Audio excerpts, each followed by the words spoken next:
What is up, guys? Welcome back to our next episode in the How to Paint series that we've made for the Borderlands Kickstarter that Monster Fight Club made.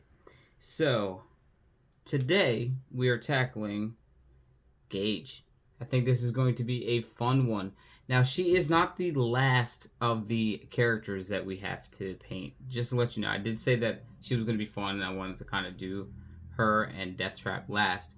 But I feel like the best ones to probably do last is Torgue, because, I mean, it's just really different to have a Torgue miniature at all. We have a Tiny Tina. This is her with the mask on. We do not have her unmasked. So, I'll probably have a 3D printed Tina sometime in the future. That way I can have it unmasked. And probably the younger Tina. This is the teenage Tina. I want a Wonderlands Tina to use in Bunkers and Badasses. Obviously,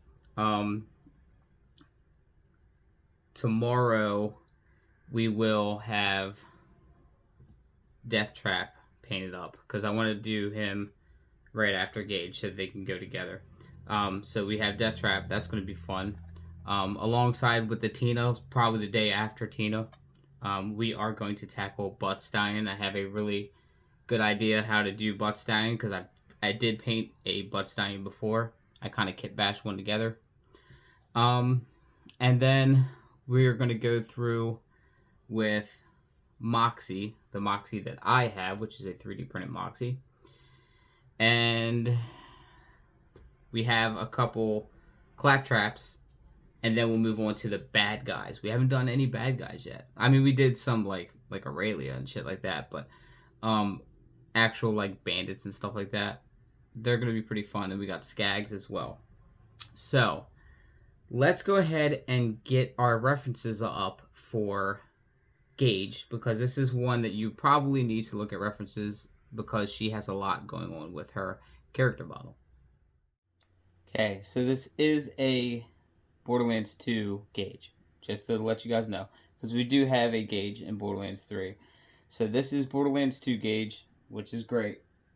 We're going to reference the actual character design for her character. Like, I don't know if you guys realize this or not, but this art right here was actually used on a poster, like at GameStop, when Borderlands 2 was releasing. And I have that poster because I was working at GameStop when Borderlands 2 came out. So I have that poster in the other room, and it does show Gaige and Deathtrap. And I think it's pretty cool that they kind of like put a picture on there. They were basically saying, like, you know, talking about DLC and shit like that. It's pretty wild. But this art was actually on there. So we're going to reference that, and we're going to see what happens. I think this model is going to be, even though there's a lot going on, I think it's going to be quite simple. So let's just see where it goes. So if you guys know me at all, then you would know that I'm going to start off this with our skin tones. So the arm over here is a mechanical arm, so we don't have to worry about her left arm. But her right arm is flesh tone. We also want to hit the skin up on the chest area. She does have necklaces here though, so it's very fine, very, very small spots. You want to hit her face up. And this hand, I think, actually has a glove on it, so you just want to hit that little area right there. That is basically the skin tone for Gaige. She also has her shoulder open too, so be mindful there is a open shoulder area. Okay, so the next part, we want to work our way from her skin to the next clothing to the next clothing. So right on top of her skin, she has red on. She has a red shirt, and her skirt is also red. So we're going to hit the shirt up, which is the inner here. We have like the shoulder area here, like the sleeve, and then the sleeve on this side that is ripped open. And that should be all of the red. We also have pieces of her boots, I think, that are also red. Let me see if I can get a bigger picture up of her shoes. I could have sworn they were both blue. With red. And of course I can't see a damn thing.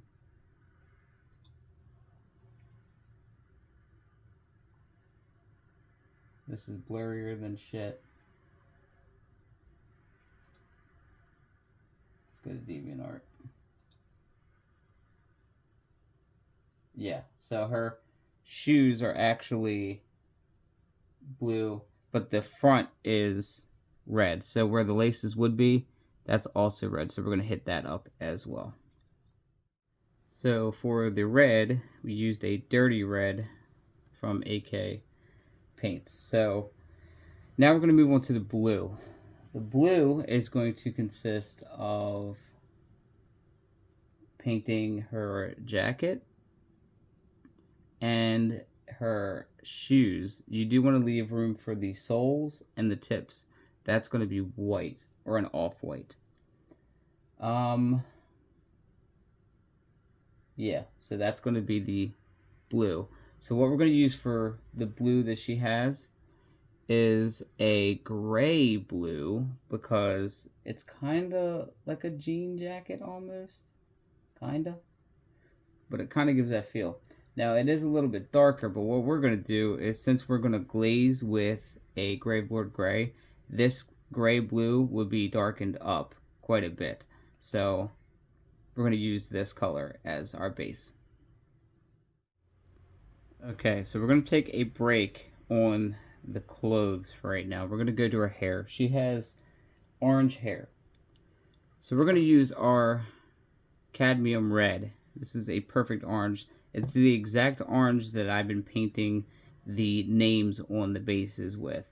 I love that orange. It's a great orange. We do have other ones. We have like a deep orange, and we have we also have medium orange, light rust, which is like, that's a decent orange too, actually. That light rust is pretty good.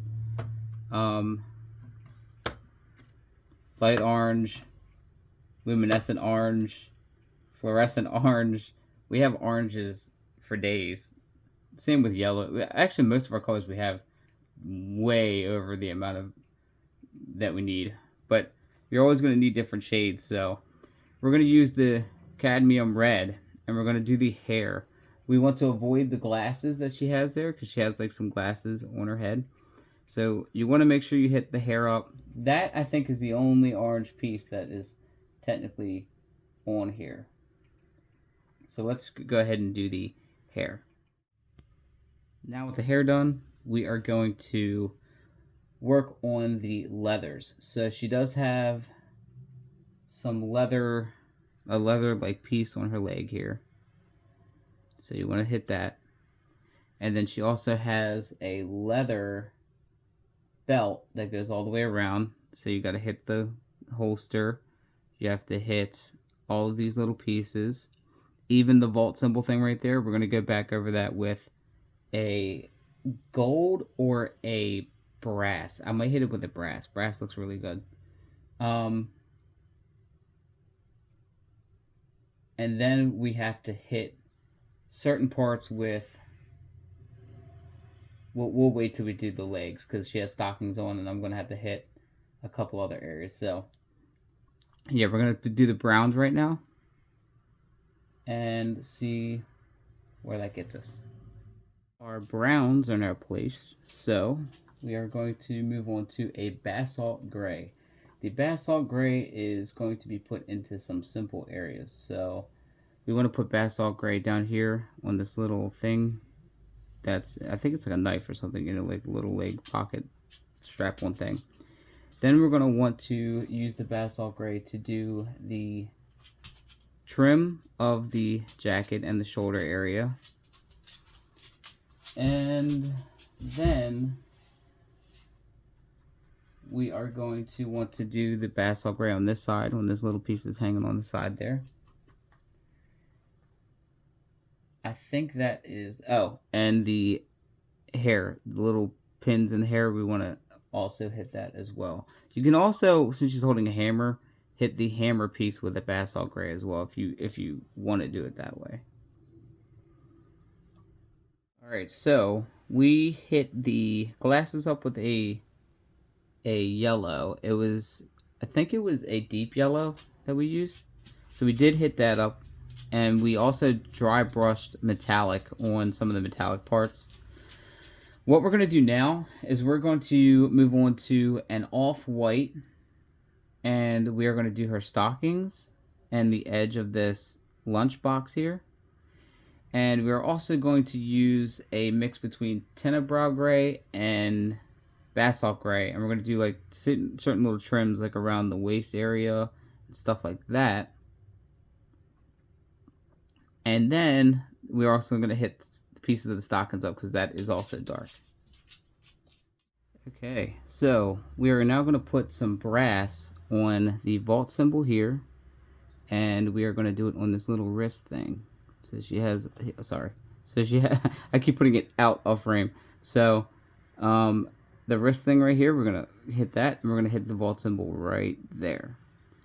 And we should be then ready for a glaze of Gravelord Gray. Okay, so we've reached the part of the model that we can now put our glaze on. So we are going to do Gravelord Gray, but I did state that there is some leather browns here. So we are going to also put a leather brown speed paint as a glaze too. And that's only going to be for the belt areas, the little gun thing or the knife thing down here on her leg. And yes, yeah, I think that's it. So the leather spots are getting that. Everything else is going to get a Gravelord Gray glaze, but we are going to avoid the skin. Do not get any of the glazes on the skin because you want that to be able to be built up with our paints. So I'm going to follow that up.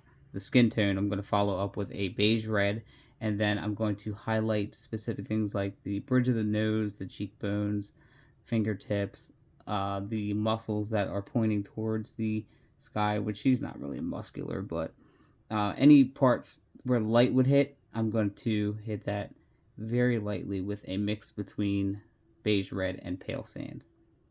So let's go ahead and get our glaze on here, and then once we get the glaze on here, we are going to paint the base with a Rhinox hide so that it gives this time to dry, and then once this is dry, we can then start our highlighting.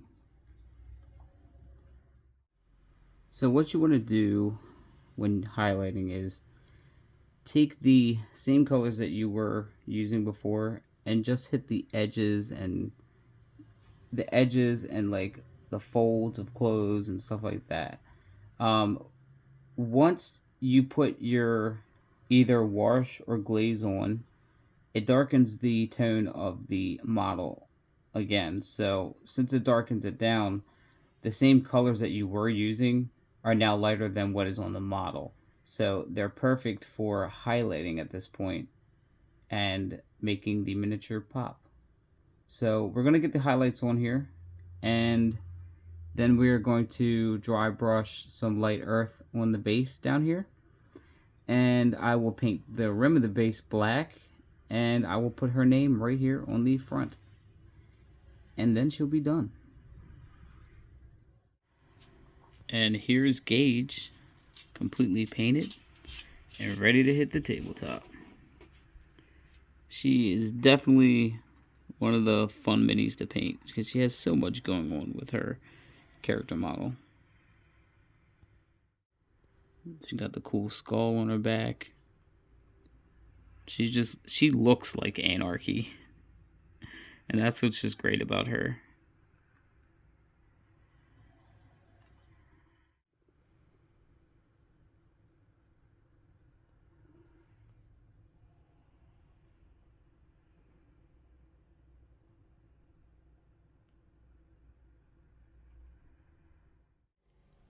If today's video helped you out in any sort of way with painting your Gaige for either Mr. Torgue's Arena Badassery or Bunkers and Badasses, be sure to leave this video a huge like. Also, if you know anybody that needs help painting their miniatures, especially the Borderlands miniatures, be sure to share my videos with them because it could push them in a direction to paint their miniatures. So hopefully, you know, we get a lot of people painting their minis up so I could see how everybody else's minis look. Also, if you have been watching these videos and are having a good time watching them, it would be really appreciated if you guys would subscribe.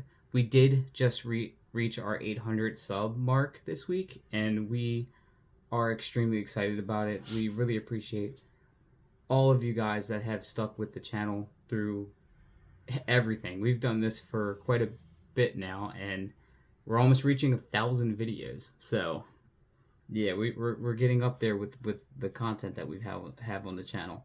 So as always, thank you guys for checking out today's video, and I will catch you all in the next one.